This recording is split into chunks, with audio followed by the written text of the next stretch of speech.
Historically, wide receivers almost never win the Heisman Trophy, but I do think Luther Burden has a unique chance this year to make it happen. I want to explain why coming up right now on Locked On Mizzou.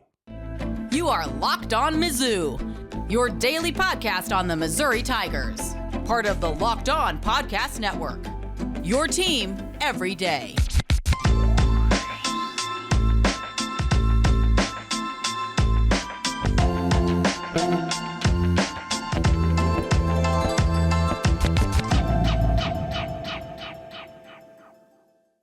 Hey, all you true sons and daughters, I'm John Miller, your Mizzou mafioso and the central scrutinizer of Missouri Tigers football and basketball. On today's program, I want to talk about Missouri's odds to make the college football playoff this season. And there's no doubt that Dennis Gates was overpaid for his performance this season, but I'm going to make the case why that's actually a good thing for the Missouri basketball program. Also, I'll tell you, these days, every new potential hire can feel like a high-stakes wager for your small business. That's why LinkedIn Jobs helps find the right people for your team faster and for free. Post your job for free at linkedin.com/lockedoncollege. Terms and conditions apply. And I'll definitely have some conditions to my Luther Burden take here at the top. I'm certainly not saying that Burden is the favorite to win the Heisman Trophy this season, but I do think that at 100-1 over at FanDuel Sportsbook, I think he remains the best value on the board. And especially when you compare him to his teammate Brady Cook at 30-1, I just think that's not even really a comparison. And here's the thing. While, again, historically, as I said in my opening, rarely does a wide receiver win the Heisman Trophy. In fact, Devontae Smith of Alabama won it in 2020. He was the first one who did it in 31 years. Became the third wide receiver ever to take home the Heisman. And again, the first one since, I believe, actually 29 years, since 1991 when Desmond Howard took home the award. So I do get the odds there, but I will point out that, by the way, when Devonta Smith won the award, Mac Jones, his quarterback, finished third that season. So if you think, hey, if Brady Cook and Luther Burden both have huge seasons, maybe they'll split the vote total a little bit. Well, it does at least show that there is some precedent for that not being the case. Clearly, Devonta Smith took home the award despite Mac Jones having a huge season as well. And I think one of the biggest things for Luther Burden right now is that he's already getting the national media hype, which matters quite a bit in the Heisman Trophy. If you think about Cody Schrader this past season, he was very much under the radar for most of 2023, certainly entering the season. But by the end of the year, obviously, most of the country was very aware of Schrader. Imagine if after finishing sixth in the voting last season, if Schrader was coming back this season, just the amount of attention and eyeballs and college game day, you know, feature stories that make you cry and all that kind of stuff that would be happening. I think you can see where I'm going with this. That means the Heisman Trophy is probably the most political of all sports awards in that, yeah, it's not necessarily just about who is actually the best player. It's about garnering attention, especially from some older types who vote at the old downtown athletic club. So when you start looking at what Smith did, for instance, in 2020 to win that award, well, he did have some eye-popping numbers, without a doubt, and especially in only 13 games. A lot of the 2020 season, of course, only a 10-game regular season for the SEC that year, but in just 13 games, Smith with 117 catches, over 1,800 yards, and 23 touchdowns. That's absolutely incredible. Those are eye-popping numbers, and I don't think that Burden needs to put up those kind of numbers. In fact, there's a real outlier here, which is Tim Brown in 1987, who won the award for Notre Dame, only caught 39 passes on the season for 846 yards and 3 touchdowns. Basically, he won that award because of 2 consecutive punt returns in a big-time nationally televised night game against Michigan State. And Desmond Howard, when he won the award in 1991, well, he led the nation with 19 receiving touchdowns, but also added 4 more on the ground and in the return game as well. So that's another plus for Burden, since he is a punt returner. If he can get even just one score, one touchdown in a big moment for Missouri next season when the nation is watching, I'm telling you, those type of moments carry a ton of weight. A lot of people who certainly were alive at the time, everybody remembers Desmond Howard running back a kick, throwing up the Heisman Trophy, and then the perfect Keith Jackson call of "Hello, Heisman." That kind of stuff definitely sways voters. And so when you really look at it, the players since 2000, I'll just start there, since the year 2000, previous to that, 2 straight running backs and let's say slash player, corner, receiver, Charles Woodson won before that. But since 2000, it's basically been a quarterback award. No question about that. But there's 4 exceptions. Reggie Bush, the aforementioned Devontae Smith, and also a couple Alabama running backs in Derrick Henry and Mark Ingram. Well, what did all 4 of those guys have in common? Well, they all were on teams that were either undefeated or had 1 loss in the regular season. So Missouri, if Luther Burden is going to win the Heisman, or Brady Cook, or anybody on this roster, Nate Noel, who the heck knows? The point is, if somebody's going to do it, Missouri's going to have to almost certainly go undefeated in the regular season. Maybe 1 loss. Yeah, you could probably get away with 1 loss. Maybe. But I'm just telling you, any more than that, there's no chance it's happening. And when you actually look at Missouri's odds to make the college football playoff, certainly 1 loss would get Missouri there. Yes, over at FanDuel Sportsbook is plus 184, so just under 2-1 odds there. No is minus 230. So that gives you, again, an indication there. If Missouri truly goes 11-1 next season, and Luther Burden has, say, 1,500 yards, 100 catches, and, like I said, run back a punt, maybe score 15 to 20 touchdowns, something like that, it's definitely, I think it's a better than 100-1 possibility. That's what I'm trying to tell you. So the bottom line is, not only is Burden a great player, he's now established himself as one of the biggest faces in college football coming into 2024. He's going to be a quite possible top 10, top 15 kind of NFL draft pick. And really, if you just look at the board itself, you look at the contenders right now over at FanDuel Sportsbook, there's no real obvious favorite to me to win the Heisman this year. This is a wide open race that could be just about anyone's. And to my point, Will Howard, the new Ohio State quarterback, formerly of Kansas State, 4th on the board at 12-1. And your leaders, Quinn Ewers of Texas, Carson Beck of Georgia, and Dylan Gabriel, all quarterbacks of Oklahoma. And Gabriel, of course, being a Sooner there, that last name. So to me, again, Jalen Milroe at 15-1, Jackson Dart at 15-1. None of these guys to me are the obvious favorites. And this is the type of year where a wide receiver like Burden could sneak in the back door of the quarterback club and actually win this award. I do think it's possible. Again, at 100-1, that's a good value. And coming up on the program, speaking of value, the NFL is considering a change to the kickoff rule that, if implemented, I think would really help Harrison Mevis's potential value as an NFL player. Also want to explain why Dennis Gates being overpaid is actually a good thing for the future of Missouri basketball. But first, and speaking of value, let's talk about Nissan, because this week's March Madness bracket highlight is brought to you by our friends at Nissan. Each week, we're picking one team that stands out, a team that's pushed it further than the rest.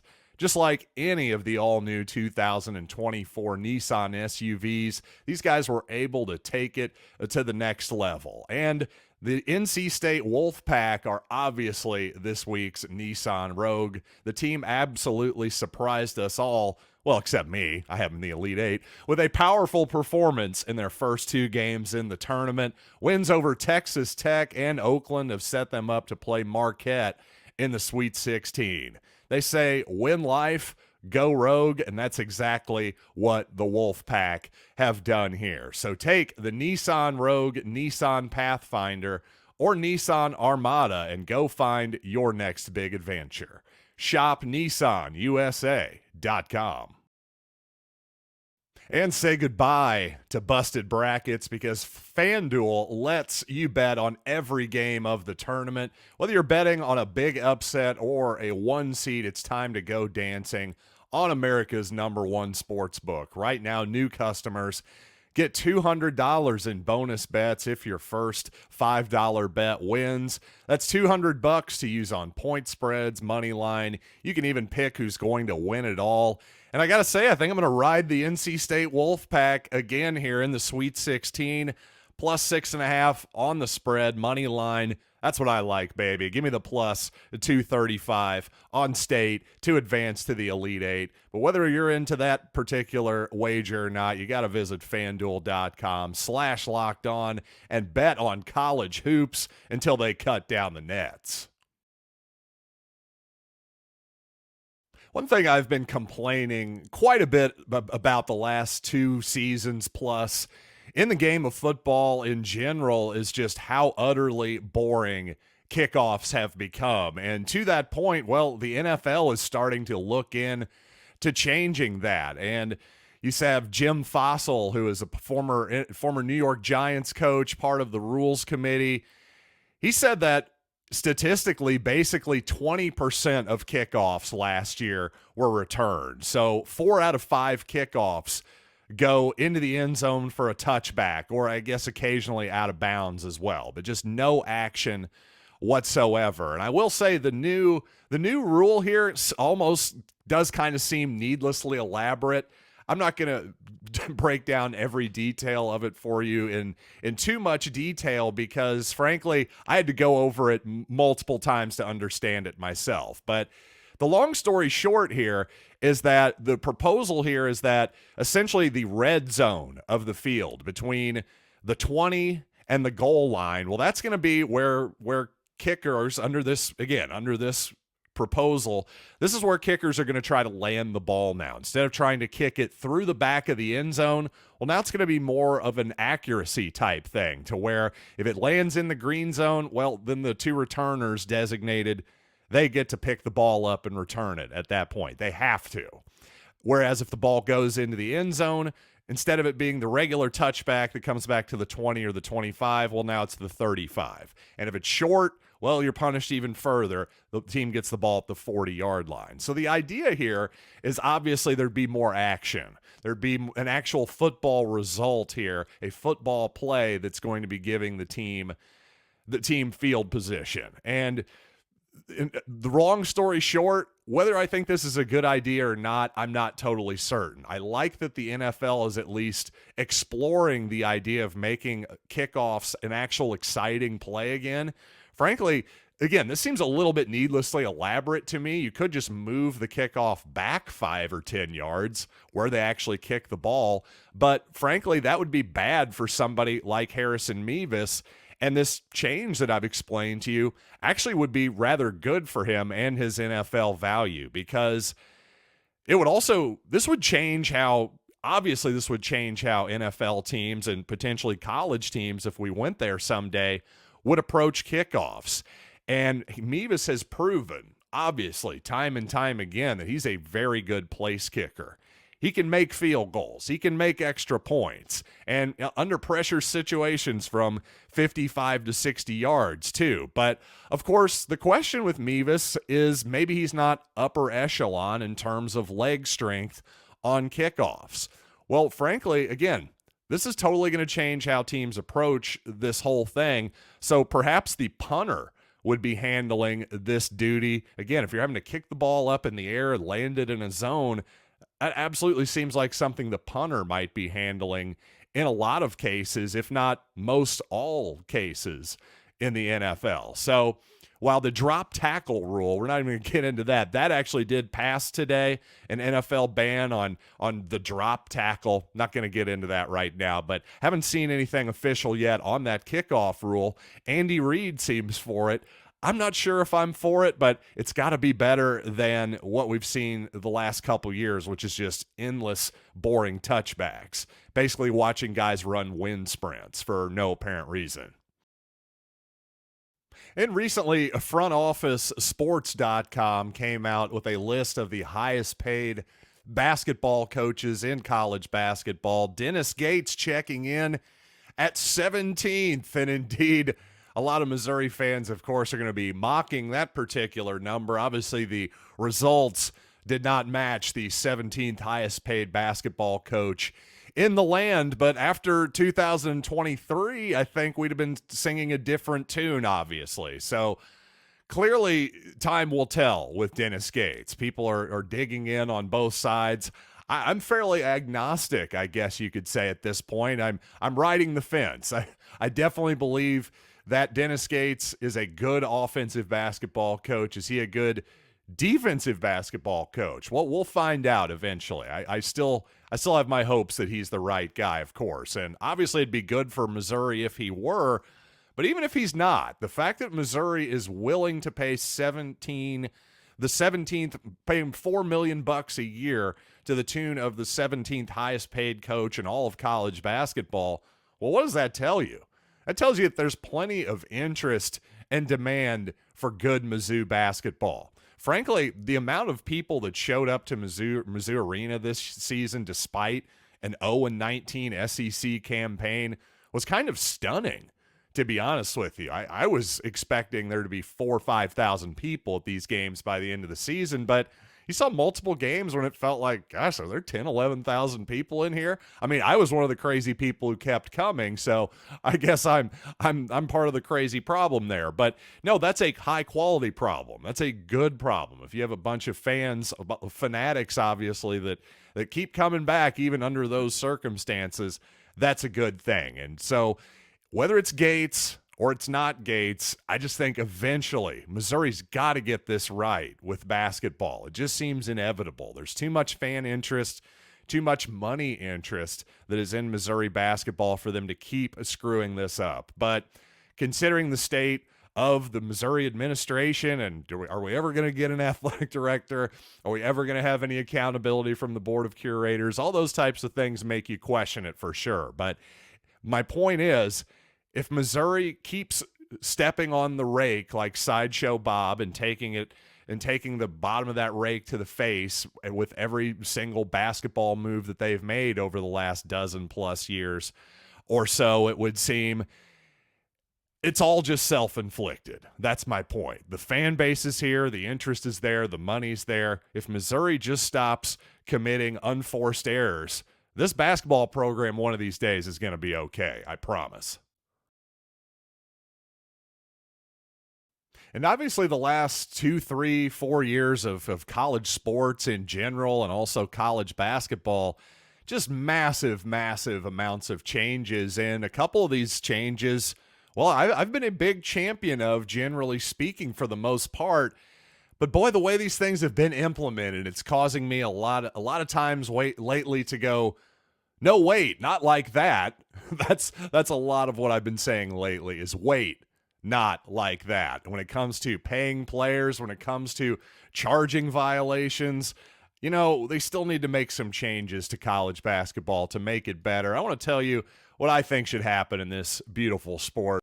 But first, when you're hiring for your small business, you want to find quality professionals that are right for the role. That's why you have to check out LinkedIn Jobs. LinkedIn Jobs has the tools to help find the right professionals for your team faster and for free. And when you have a small business, every hire really is a high stakes wager, because if you're wrong, that's going to be a big problem. Every single person is that much more important when you're talking about small business versus a big corporation. Well, LinkedIn also knows that small businesses are wearing so many hats and might not have the time or resources to find the perfect candidate. Well, that's why LinkedIn is constantly finding ways to make the process easier. So post your job for free at linkedin.com/lockedoncollege. That's linkedin.com/lockedoncollege to post your job for free. Terms and conditions apply. I've never been a huge fan of the trend of college basketball lately where guards, if it's a tie game, they want to take the last shot, of course, which I understand. But at the same time, the thing of, I'm going to take the Michael Jordan or Kobe Bryant fadeaway or just settle for a long jump shot. Never been a huge fan of that. But at the same time, I think these days, this season in particular, I think it's horrific. There's no way to defend it now because basically playing defense against dribble penetration in 2024 is next to impossible. Or to even be a help defender as a big guy these days. You have to attack the basket and put the onus on the officials because guess what? Without the charge these days, now the charge has been essentially eliminated in terms of your off-ball help defenders. There isn't much of a way to play defense when, as the offensive player, as the penetrator, whenever you initiate contact, you're getting a foul. It just seems like 90% of the time.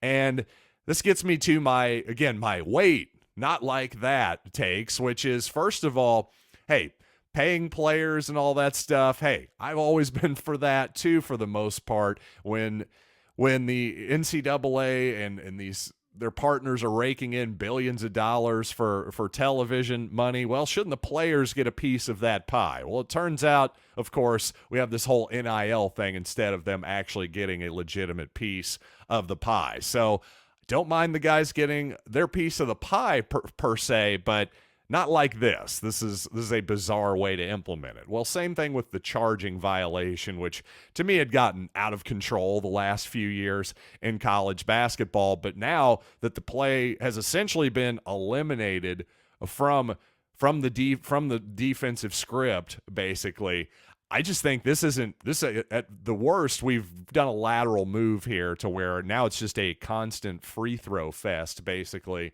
every game. Maybe it hasn't been quite as bad in the NCAA tournament as I saw during the regular season, but still, this is a problem that the NBA actually seemed to have addressed somewhat at the All-Star break. A lot of people who follow that league have been saying, boy, there's been a real noticeable difference here in the last 5-6 weeks of how this game is called, more contact being allowed. And honestly, I think as somebody who follows the NBA pretty closely, I think it's been a pretty positive change so far for that product. So to me, college basketball has got to find a balance there between, obviously, you want to have offense, you want an entertaining product, but there is a balance because what we're getting right now in terms of just constant fouls going toward the basket, that's just not fun. That's just not good basketball to me. I don't think anybody really wants that. So if you're college basketball, you've got to really take a look at how the game is officiated. There's a lot of, people complain about missed calls all the time. Of course, Kansas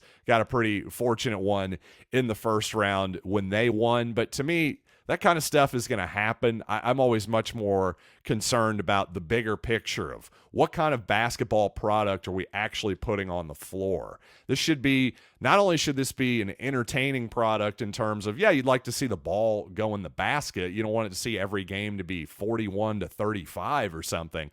But at the same time, you want it to be competitive too. And being able to play defense is part of that competition, that competitive spirit. And without that, basketball just isn't as much fun. It's not as entertaining, and it's just not as engrossing, in my humble opinion. But whatever you all think, hit me up at Locked On Mizzou on X, Instagram, Facebook, whatever you want, or hit me up, lockedonmizzou@gmail.com. So until next time, I am John Miller, and thanks as always for listening to Locked On Mizzou.